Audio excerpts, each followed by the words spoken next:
Сайн байцгаана уу? Хөвсгөл аймгийн цагдаагийн газраас сэрэмжлүүлж байна. За бидний аав ээж, ах эгч, ялангуяа настай хүмүүсийн цахим залиланд маш их өрдөж байна. Ялангуяа манай ээж ч гэсэн энэ цахим залиланд маш их өрдсөн. Тийм болохоор бид нар хэлдэг.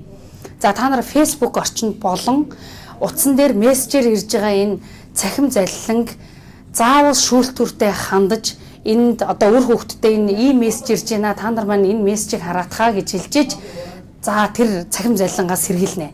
Тийм болохоор та бүхэн одоо үр хөвгтүүдийнхээ үгэнд сайн орж дээрэс нь настай хүмүүс маань энэ цахим залилангаас одоо маш сайн сэргийлэх ёстой.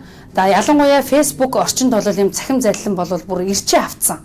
Тийм болохоор та бүхэн маань өөрийнхөө санхүүгийн одоо бат бөх байдлыг өөрсдөө л хамгаална. Тийм болохоор цахим залилангаас өөрсдийнхөө болон гэр бүлийнхээ хайртай хүмүүсийг заавал хамгаалж агаараа Хөвсгөл аймгийн цагдаагийн газраас энэхүү сэрэмжлүүлгийг Хөвсгөл нутгийн та бүхэндээ сэрэмжлүүлж байна.